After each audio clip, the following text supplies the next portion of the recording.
Sa mga mahilig sa apologetics o sa pagtatanggol sa ating pananampalataya, madalas na nababanggit ang 1 Peter chapter 3 verse 15. Igalang ninyo si Kristo mula sa inyong puso bilang Panginoon. Lagi kayong maging handang sumagot sa sinumang humihingi ng paliwanag sa inyo tungkol sa pag-asang nasa inyo. Tama naman na ipagtanggol natin ang ating pananampalataya. Dapat lang na lagi tayong handang sumagot sa sinumang humihingi ng paliwanag tungkol sa pag-asang nasa atin. Subalit, dapat din nating bigyang diin ang verse 16. Ngunit gawin ninyo ito ng mahinahon at may paggalang. Gawin ninyo ito ng mahinahon at may paggalang. Gawin daw natin ang pagtatanggol sa ating pananampalataya ng mahinahon at may paggalang. Paano natin ito isasagawa? Ano nga ba ang dapat na strategy natin sa pagsasagawa ng apologetics? Sasagutin din natin ang katanungan ng isa sa ating tagapakinig na kung mapagmahal ang Diyos, bakit niya hinahayaang mapunta ang mga tao sa impyerno? Bakit niya nilikha ang impyerno? Kung alam niya lahat ng bagay, bakit niya nilikha ang mga taong alam naman niya na mapupunta sa impyerno? Yan ang ating tatalakayin dito sa Expositors Edition, where we preach the Word in all its simplicity, in all its practicality, in all its authority. Ako po, si Pastor Eric Cortez.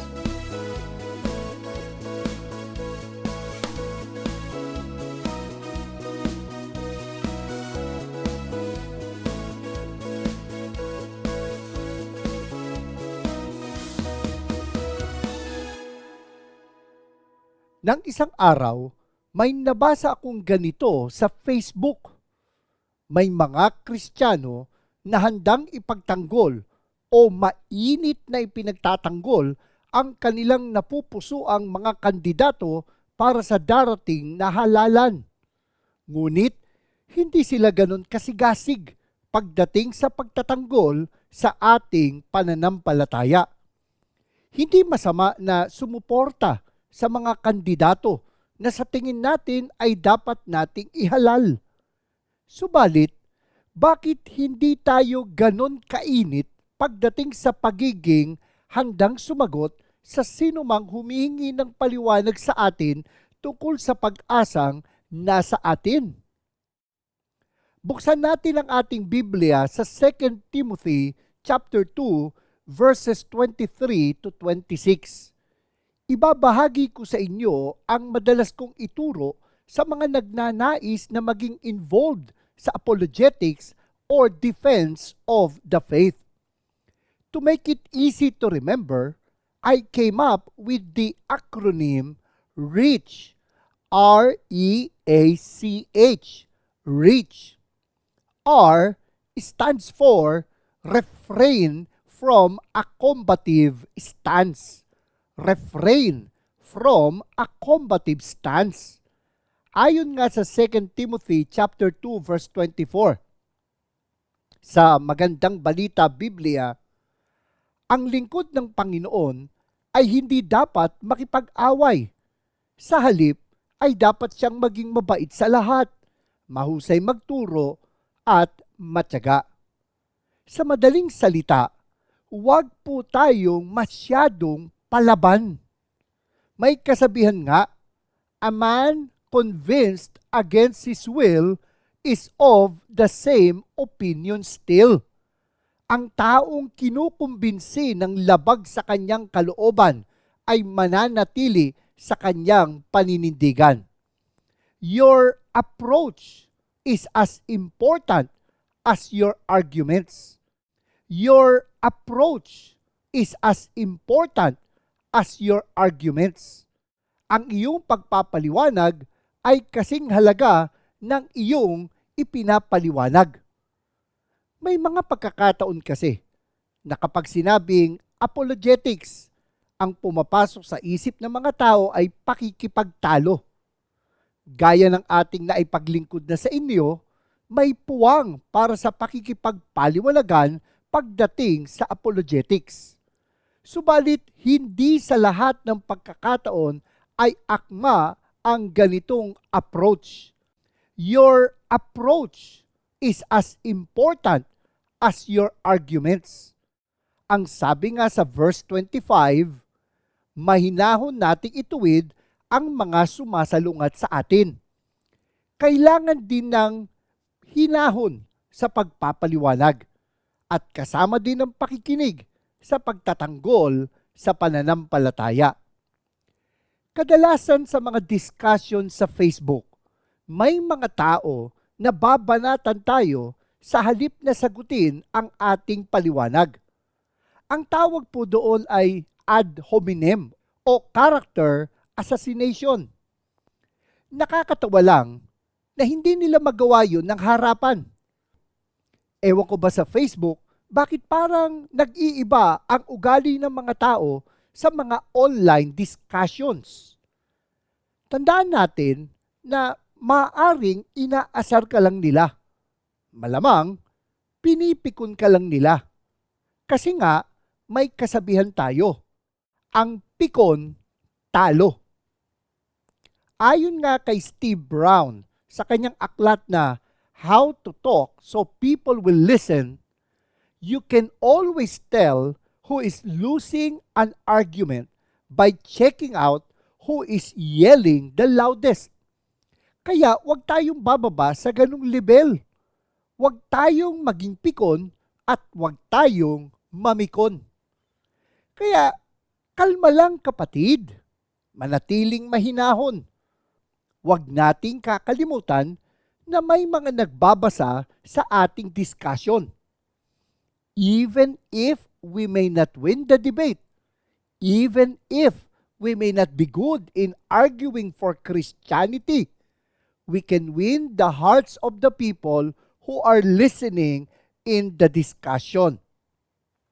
Our demeanor might convince them more than our debating skills.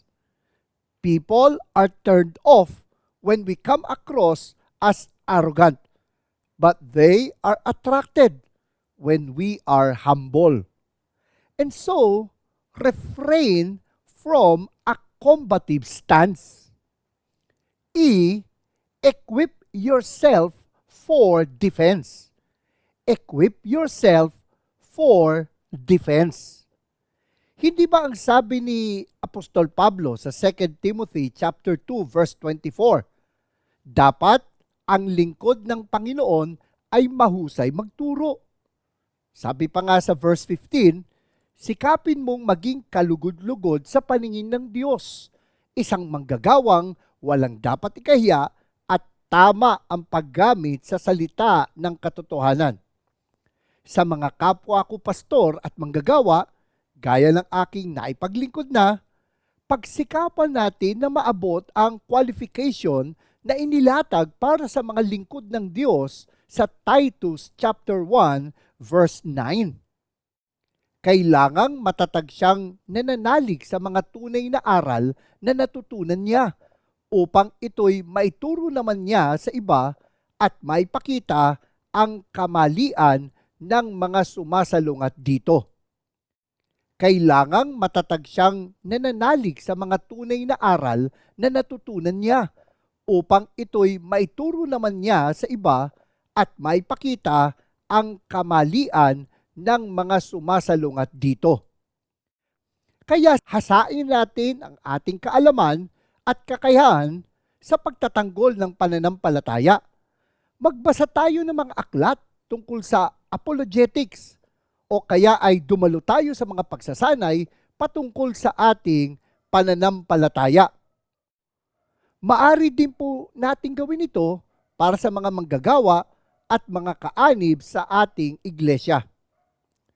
Sa mga kapwa ko pastor, hinihimok ko po kayo na wag nating iwasan ang pagtalakay sa mga ganitong paksa sa ating mga pangangaral sa ating iglesia. May mga pagkakataon kasi na iniiwasan natin ang pagtalakay sa ating mga doktrina o mga saligang pananampalataya kasi feeling natin boring o nababagot ang ating mga tagapakinig. Subalit kapag may naging issue sa church, saka lang tayo magkukumahog sa pagtalakay sa mga ito. Kung kailan may mga natatangay na ng mga maling aral. Sabi nga sa Ephesians chapter 4 verse 14, ang tungkulin ng pastor ay tiyakin na ang ating mga kaanib ay hindi na magiging tulad sa mga batang madaling matangay ng sari-saring aral. Hindi na sila maliligaw ng mga taong ang hangad ay dalhin tayo sa kamalian sa pamamagitan ng kanilang katusuhan at panlilinlang. So, refrain from a combative stance. Equip yourself for defense.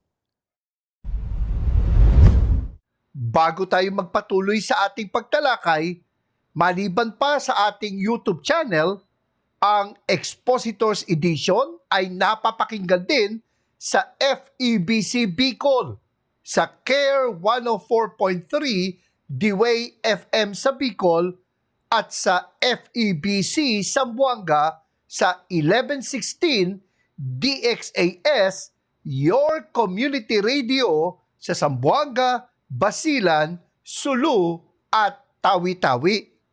Balikan na natin ang ating talakayan patungkol sa pagtatanggol sa ating pananampalataya. May mga nag-aakala na pagkapanalo lang sa debate ang habol ng apologetics o pagtatanggol sa pananampalataya. Kaya, dahil nagmumukhang impersonal ang dating, may mga Christians na ayaw maging involved sa apologetics ministry. Subalit, malayo ito sa katotohanan. Hindi ito ang layunin ng apologetics. Batay sa 2 Timothy chapter 2 verses 23 to 26, sinimulan nating talakayin ang aking mga tagubilin sa mga nagnanais ipagtanggol ang ating pananampalataya.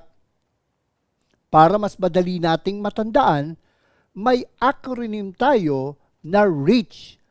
R-E-A-C-H. REACH.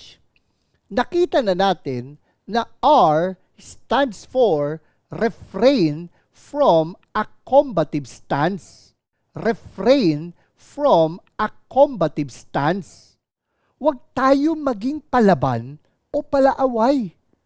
Sabi nga sa 2 Timothy chapter 2 verse 24 sa Magandang Balita Biblia, ang lingkod ng Panginoon ay hindi dapat makipag-away.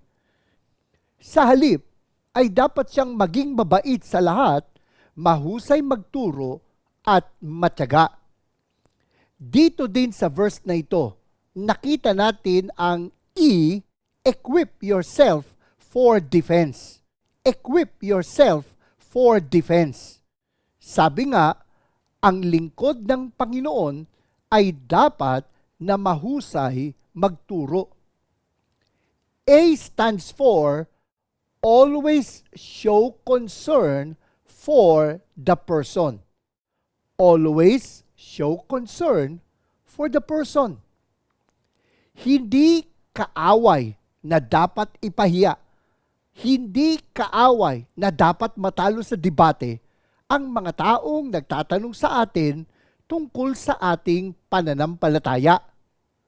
Kaya nga sabi sa 2 Timothy chapter 2 verse 25 to 26, mahinahon niyang itinutuwid ang mga sumasalungat sa Kanya.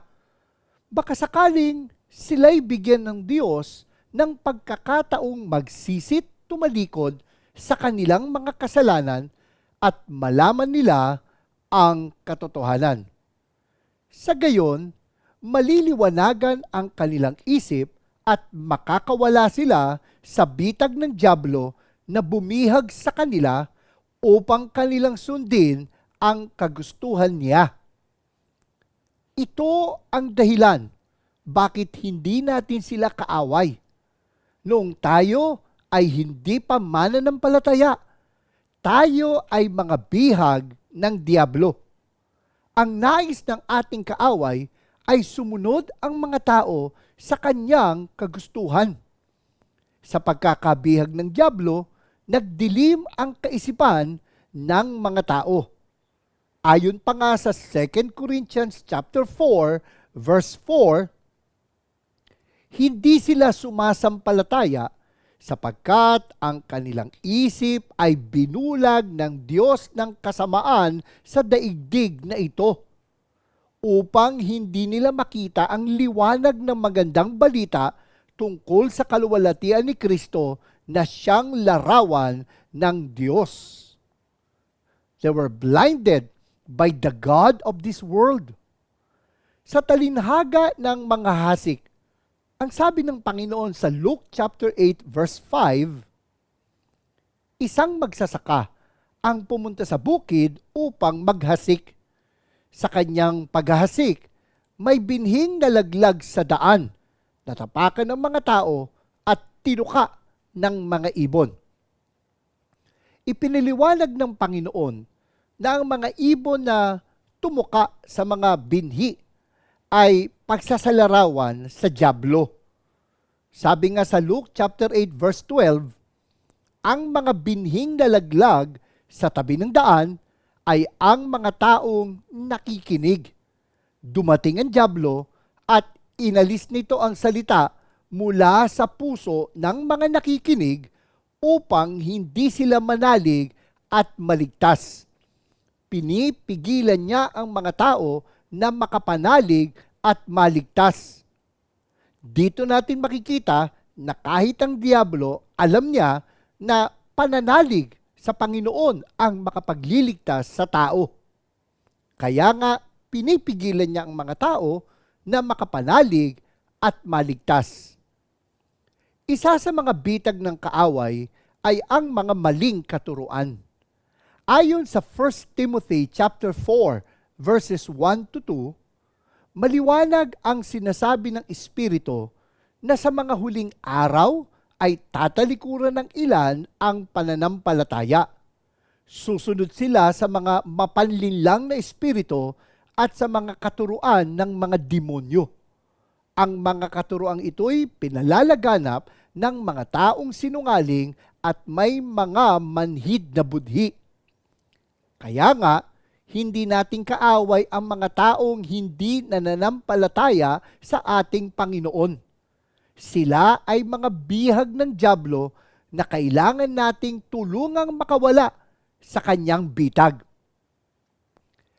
Ito nga ang sabi sa 1 Timothy chapter 2 verse 25. Mahinahon dapat nating itinutuwid ang mga sumasalungat sa atin, baka sakaling sila'y bigyan ng Diyos ng pagkakataong magsisit, tumalikod sa kanilang mga kasalanan at malaman nila ang katotohanan. Kapag ang tingin natin sa mga hindi sumasang-ayon sa atin ay mga kaaway, baka mawalan tayo ng pasensya kapag nakulitan na tayo sa mga tanong nila. Ngunit kapag hindi kaaway ang turing natin sa kanila, mahinahon nating silang itutuwid. That's why we are to engage in a respectful way. We are to engage in a respectful way. In doing so, one earns the right to be heard. One earns the right to be heard.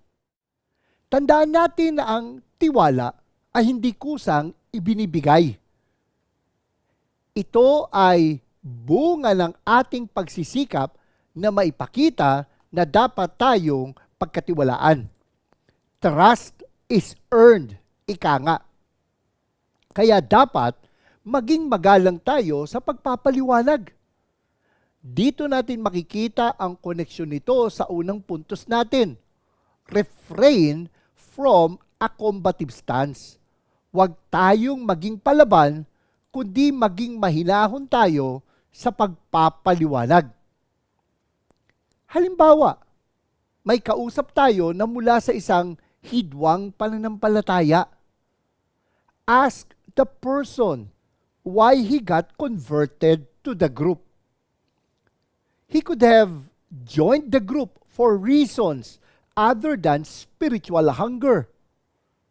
If the person joined the group out of a social need, then befriend him first. Kaibiganin mo muna siya bago mo siya paliwanagan. Ayon kasi sa Proverbs chapter 18, verse 13, sa ang Biblia 2001 edition, siyang sumasagot bago pa man makinig, ito'y kahangalan at sa kanya'y kahihiyan. Siyang sumasagot bago pa man makinig, ito'y kahangalan at sa kanya'y kahihiyan.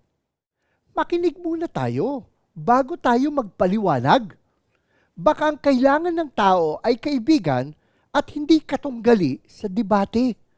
Baka naghahanap siya ng pagmamahal at hindi ng pagtutuwid sa kanya. Sabi nga, people do not care how much we know unless they know how much we care.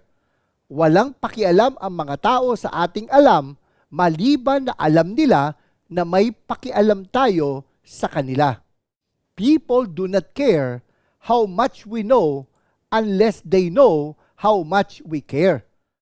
So, R, refrain from a combative stance. E, equip yourself for defense. A, always show concern for the person. Meron po muna tayong ipapakisuyo bago tayo magpatuloy sa ating pagtalakay. Kung napagpapala tayo sa ating mga natututunan dito sa Expositors Edition, maaari po bang pakilike at pakishare ang ating mga episodes dito sa YouTube? At para wala po tayong ma-miss na anumang episode ng Expositors Edition, just click the subscribe button and hit the notification bell. Gusto ko ding pasalamatan si Brother Raymond Bautista dahil sa kanyang komento sa ating nakaraang episode na kailangan ba talaga ang apologetics? Ayon kay Brother Raymond, very well said. Indeed, we need apologetics because Christian faith is not a blind faith but a reasonable faith. Thank you for your encouraging words. At sa ating mga taga-subaybay, huwag po kayong mag-atubiling magbahagi ng inyong mga katanungan o mga komento, positibo man o maging negatibo. Balikan na natin ang ating talakayan. Nasubukan na po ba ninyo na makipagpaliwanagan sa isang tao na kung ano-ano ang mga tanong, kaya kung saan-saan napunta ang usapan? Nakaka-frustrate, di po ba? Pagkatapos ng ating pakikipag-usap, pakiramdam natin ay walang pinuntahan ang diskusyon. Parang tsubibo o umiikot-ikot lang ang naging takbo ninyo. Paano natin ito maiiwasan? Bago po natapos ang taong 2021, ating pong sinimula ng ating pag-aaral sa 2 Timothy chapter 2 verse 23 to 26. Kung inyo pong natatandaan, meron po tayong acronym na REACH. R-E-A-C-H. REACH. R, refrain from a combative stance. Refrain from a combative stance. E, equip yourself for defense. equip yourself for defense. Mag-aral tayong mabuti upang maging handa na ipagtanggol ang ating pananampalataya. A. Always show concern for the person. Always show concern for the person. Magpakita tayo ng malasakit sa taong ating pinapaliwanagan sapagkat hindi natin siya kaaway. So paano po natin matitiyak na may patutunguhan ang ating pakikipagpaliwanagan? C. Concentrate on major issues. Concentrate on major issues. Itutok lang natin sa mahalagang issue ang ating pakikipag-usap. Sa madaling salita, focus the discussion. Focus the discussion. Ayon sa 2 Timothy chapter 2 verse 23 sa Ang Biblia 2001 edition, iwasan mo ang mga usapang walang kabuluhan at hangal. Yamang nalalaman mo na namumunga ang mga ito ng mga away. Ganito ang pagkakasalin sa New Living Translation. Don't get involved in foolish, ignorant arguments that only start fights. Don't get involved in foolish, ignorant arguments that only start fights. Huwag tayong maging mapagpatol sa lahat ng talakayan. Piliin lang natin ang papatulan natin o pagbubuhusan natin ng atensyon. Ika nga, not all issues are created equal. Not all issues are created equal. Nung unang panahon, naubos ang oras ng mga religious scholars sa pagtatalo kung ilang anghel ang kayang sumayaw sa ibabaw ng aspile. Ngayon naman, nauubos ang isip, lakas at panahon sa mga issues na kung tutuusin, wala namang kinalaman sa kaligtasan. Ang tawag natin dito ay mga minor issues or non-essential issues. Ito ang mga issues na maniwala ka man o hindi ay hindi makapagdadala sa iyo sa kaligtasan. Halimbawa, madalas kong makita na pagtalunan ng tithing o ang pagbibigay ng ikapo. Matindi ang debate kung magbibigay ng ikapo o hindi. Minsan, gusto ko na ngang itanong kung nagbibigay talaga ng buong puso ang mga mainit sa ganitong mga paksa o pasintabi, naghahanap lang ng katwiran na hindi magbigay. Gusto kong itanong kung sa kanilang pagtatalo sa pagbibigay ng ikapo ay nais lang nila na ibigay ang nararapat o gusto lang nila bigyan ng katwiran ang kanilang pagbibigay na para lang masabi lang na nakapagbigay sila. Sa aming church, sinimplihan ko na lang. Sinabi ko na huwag mabigatan sa ikapo at huwag malimitahan sa ikapo. Ang punto ko lang, dahil wala namang kinalaman sa kaligtasan ng issue ng ikapo, hindi na ito dapat paggugulan pa ng mahabang panahon. Hindi naman tayo maliligtas kung maniniwala tayo o hindi sa ikapo. Of course, ibang usapan naman kung issue ng prosperity gospel. Ito ang katuruan na magbigay ka para yumaman ka. Itinuturo nito na hindi ka pagpapalain ng Diyos kung hindi ka magbibigay. Kabaliktaran ito sa turo ng Biblia. Hindi tayo nagbibigay para pagpalain. Pinagpala na tayo, kaya tayo nagbibigay. Nagbigay babala na ang Biblia tungkol sa mga nagtuturo ng prosperity gospel. Ayon sa 1 Timothy chapter 6 verse 5, sa magandang balita Biblia, ang mga taong ito'y nag-aakala na ang relihiyon ay paraan ng pagpapayaman. Minsan po, ipaglilingkod namin sa inyo ang issue na ito tungkol sa prosperity gospel. Iwasan natin na ubusin ang oras natin sa pagtatalo sa mga paksa na kahit equally competent na mga Bible scholars ay hindi masettle ang discussion. kailangan nating suriin ang ating puso na kaya baka gusto nating makipagtalo sa ganong mga paksa ay dahil sa gusto lang natin na ipakita kung gaano karami ang ating alam sa Biblia. Focus on fundamental or essential issues. Ang isang paksa ay major issue kung may kinalaman sa kaligtasan.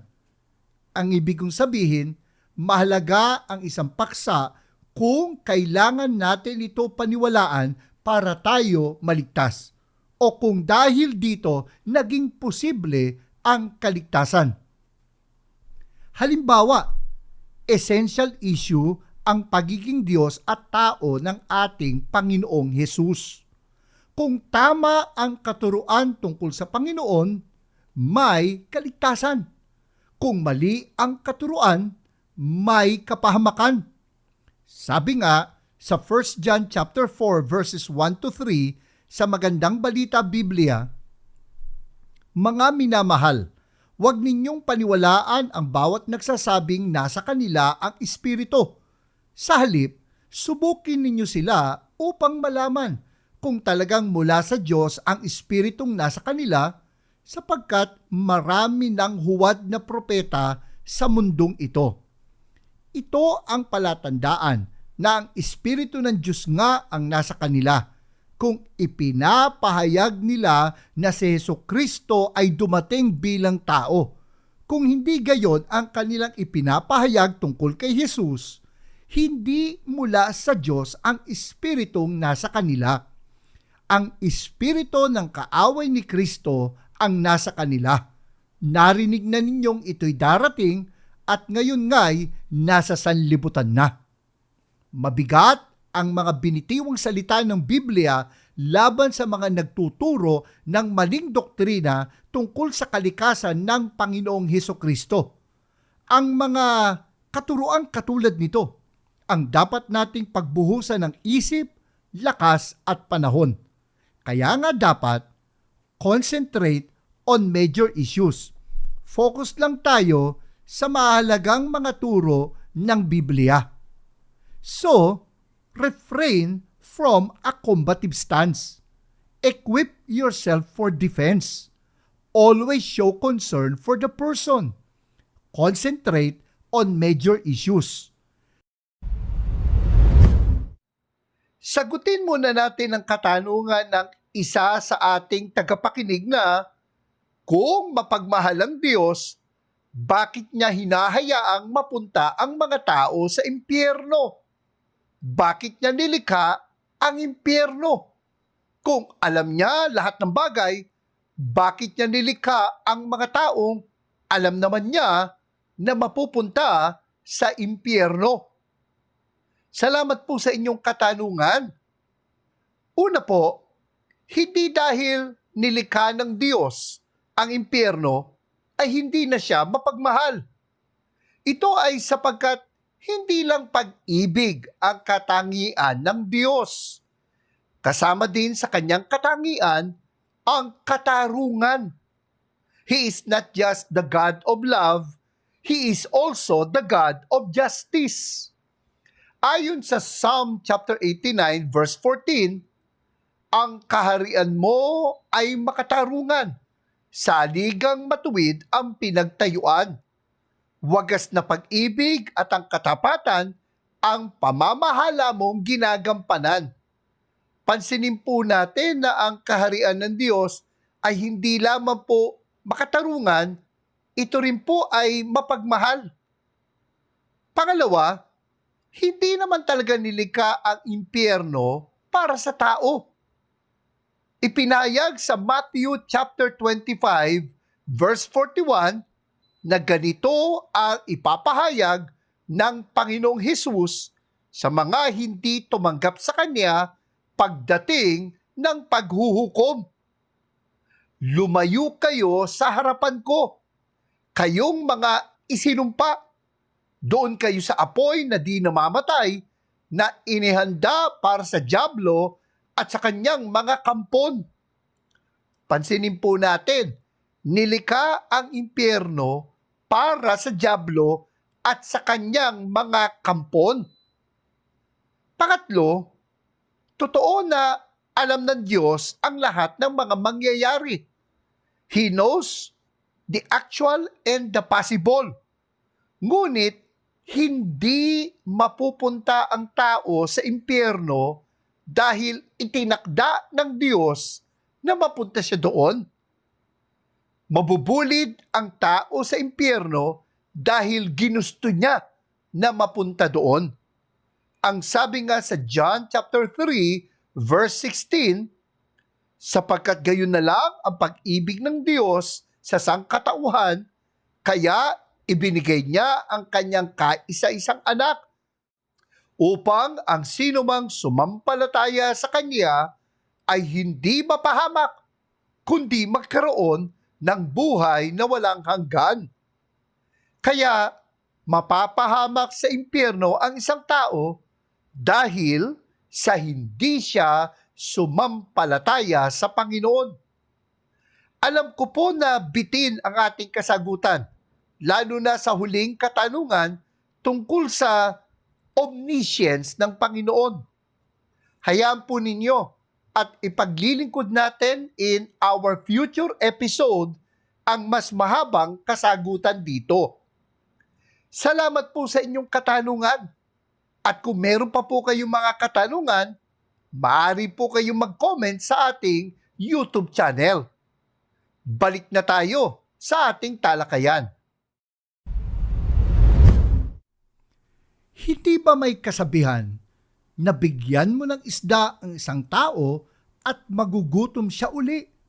Turuan mo siyang mangisda at hindi na siya magugutom uli.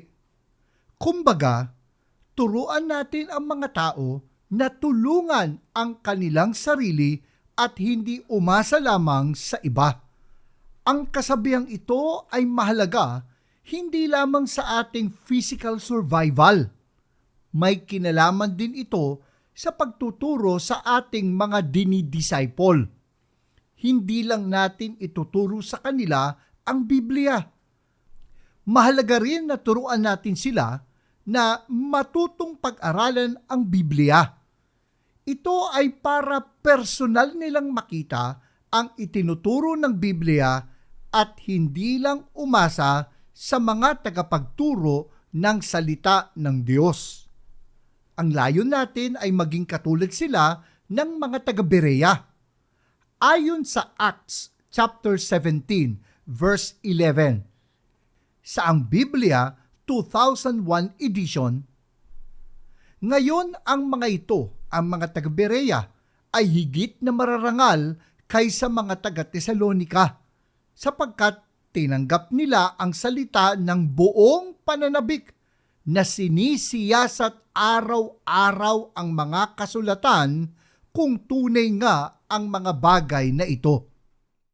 Na sinisiyasat araw-araw ang mga kasulatan kung tunay nga ang mga bagay na ito. Kukumpletuhin natin ang ating acronym na REACH. R-E-A-C-H. REACH. R. Refrain from a combative stance. Refrain from a combative stance. E. Equip yourself for defense. Equip yourself for defense. A. Always show concern for the person. Always show concern for the person. C.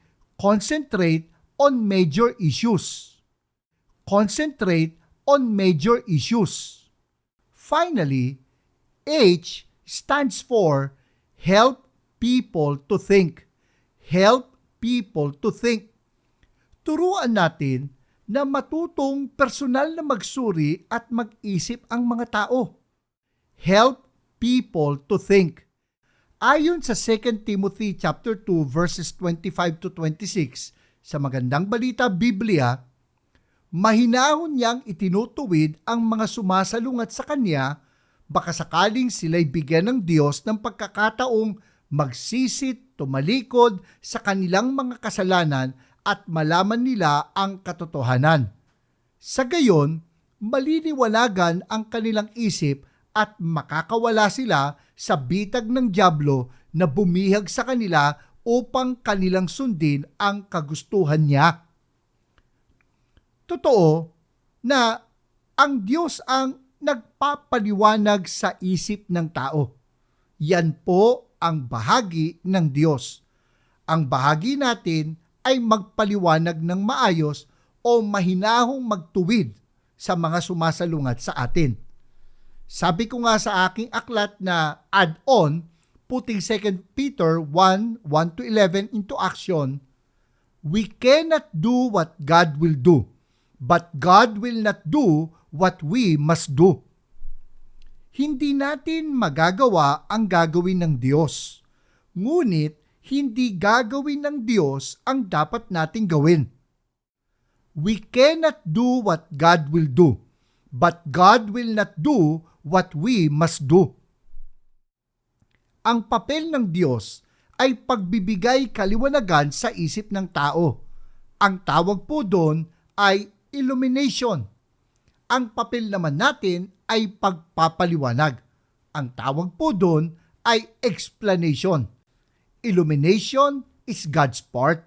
Explanation is our part.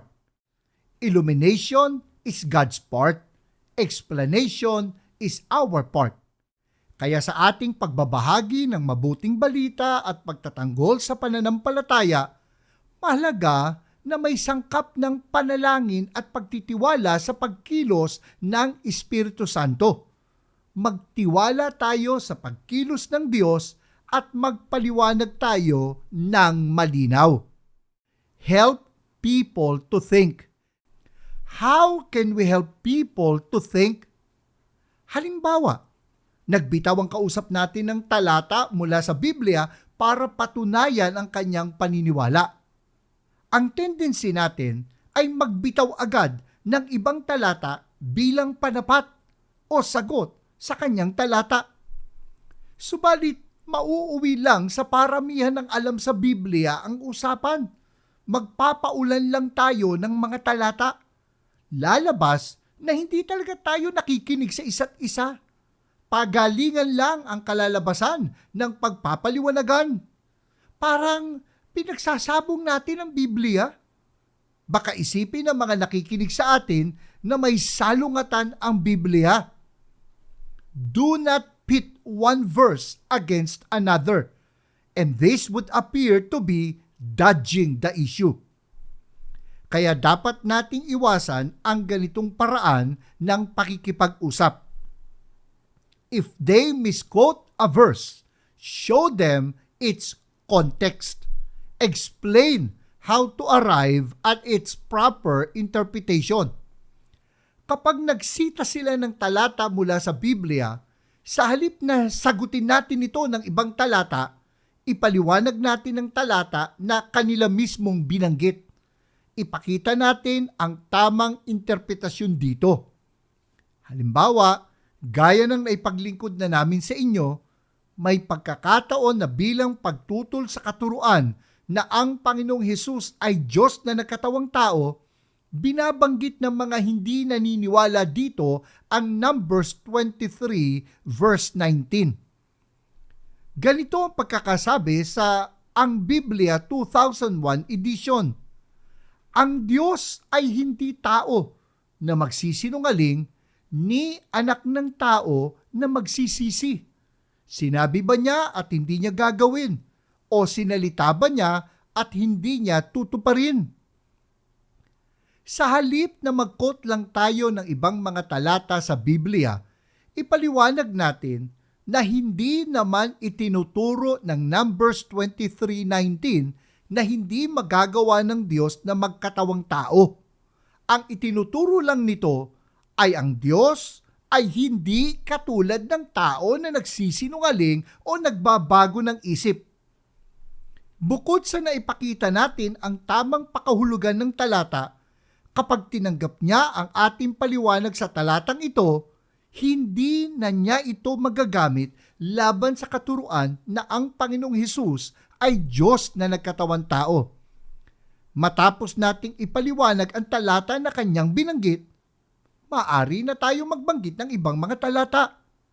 Ipinapakita ng ganitong approach na nakikinig tayo sa kausap natin at hindi natin layon na paulanan siya ng mga talata ng Biblia. Maaring ang gawin ng kausap natin, kapag naipaliwanag na natin ang talata na binanggit niya, tatalon na naman siya sa ibang mga talata. Iwasan natin na mahulog sa ganitong taktika. Walang magiging katapusan ang inyong pag-uusap. Bago kayo lumipat sa ibang mga talata, tanungin muna natin kung kumbinsido na siya sa paliwanag natin sa talata na nauna nating banggitin. Sabihin po natin na maganda na isettle muna ang discussion tungkol sa talatang kanyang binanggit bago kayo mapunta sa ibang mga talata. Sa ganitong paraan, may kapupuntahan ang inyong paliwanagan. Ang isang mabuting magulang ay hindi lamang itinuturo sa kanyang anak ang dapat na kaisipan, kundi itinuturo din kung paano mag-isip. Ganun din sa pagtatanggol sa pananampalataya. Maaring hindi agad sila tumanggap sa Panginoon, pero malaking bagay na kapag napag-isip na natin sila. Sabi nga sa 2 Corinthians chapter 10 verse 4 to 5, sa Magandang Balita Biblia, sinisira namin ang mga maling pangangatwiran, ginagapi namin ang lahat ng pagmamataas laban sa kaalaman tungkol sa Diyos at binibihag namin ang lahat ng isipan upang matutong sumunod kay Kristo. Sinisira namin ang mga maling pangangatwiran, ginagapi namin ang lahat ng pagmamataas laban sa kaalaman tungkol sa Diyos at binibihag namin ang lahat ng isipan upang matutong sumunod kay Kristo. So, refrain from a combative stance. Equip yourself for defense. Always show concern for the person. Concentrate on major issues. Help them to think. Marami pong salamat sa inyong pagsubaybay sa isa na namang mayamang pag-aaral dito sa Expositors Edition, where we preach the Word in all its simplicity, in all its practicality, in all its authority. Ako po, si Pastor Eric Cortez na nagpapaalala, ang katotohanang nagpapalaya, katotohanang isinasagawa.